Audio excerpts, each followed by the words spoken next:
আসসালামু আলাইকুম।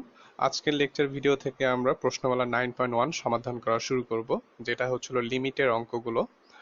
তো এই লিমিটের অঙ্কগুলো শুরু করার আগে আপনাদের সবার আগে অনির্ণেয় কি জিনিস এটা বুঝতে হবে।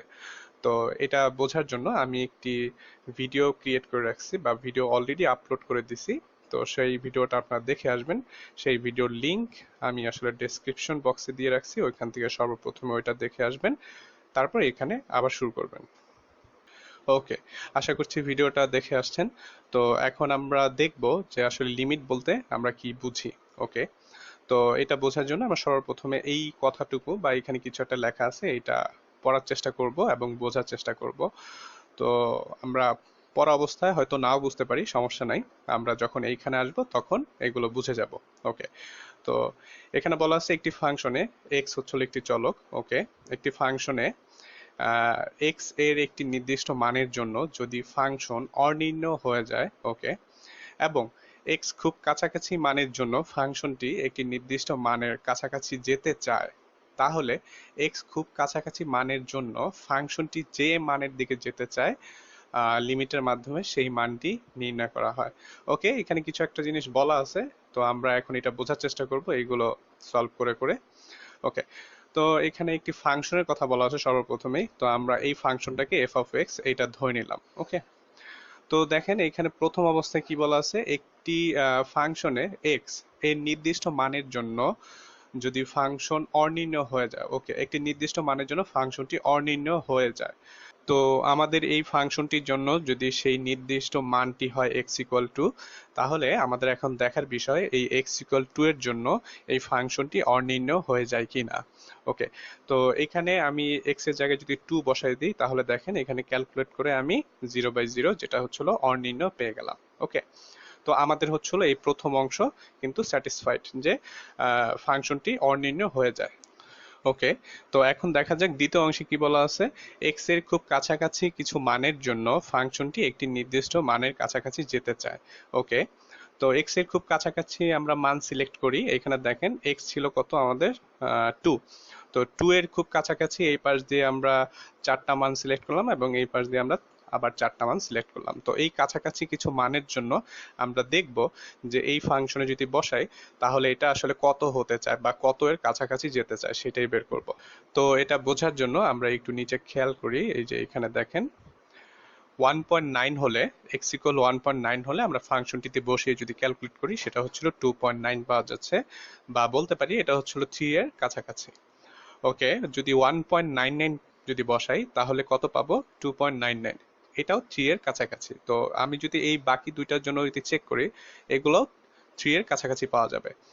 একইভাবে আমি যদি এই চারটার জন্য যদি চেক করি, এখানে দেখেন এইগুলাও সব 3 এর কাছাকাছি বা 3.1, 3.01, 3.001 বা 3 বলা যায়, 3 এর খুব কাছাকাছি। তো আমি বলতে পারি যে এখানে বলা আছে এক্স এর খুব কাছাকাছি মানের জন্য ফাংশনটি একটি নির্দিষ্ট মানের কাছাকাছি যেতে চায়।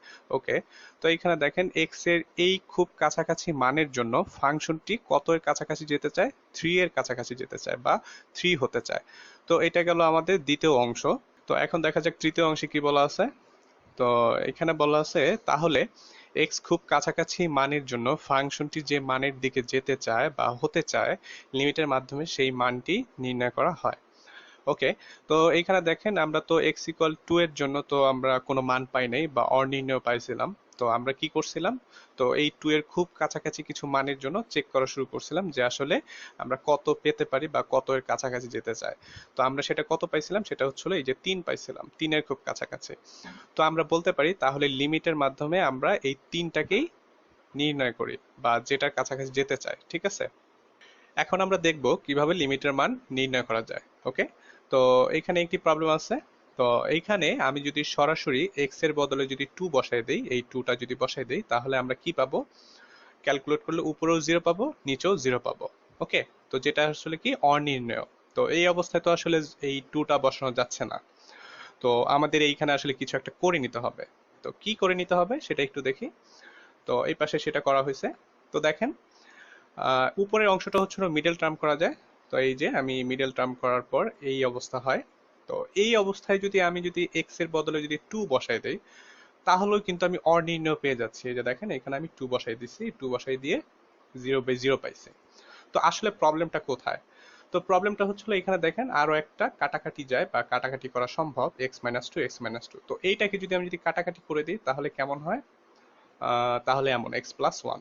ওকে, তো এই অবস্থায় যদি আমি যদি চেক করি যে তাহলে কি আমি একটা ভ্যালু পাচ্ছি? হ্যাঁ, তাহলে দেখেন x এর বদলে আমি 2 বসালাম, 2 + 1 দ্যাট মিনস 3। হ্যাঁ, এইবার কিন্তু আমি আর অর নির্ণয় পাচ্ছি না। ওকে, দ্যাট মিনস আমি একটা এবার ভ্যালু পাচ্ছি। ওকে, তো এই টোটাল বিষয়টাকেই আমাদের এখানে লিমিটের মাধ্যমে করতে হবে। এই মিন সরি আই মিন হচ্ছে হলো এই টোটাল বিষয়টাকে। তো এটাকে যদি আমি যদি এখানে করি তাহলে আসলে এমন হবে। তো এইখানে আমি মিডল টার্ম করব, যার জন্য উপরে ভেঙে দিছি। মিডল টার্ম করার শেষে এমন হয়। তো এই যে এখানে দেখেন এইটা একটা কাটাকাটি, কাটাকাটি যাওয়ার পর x+1 থাকে। তো এইবার আমি হচ্ছিল এই 2টা এখানে বসাই দেবো, দ্যাট মিনস এই যে 3।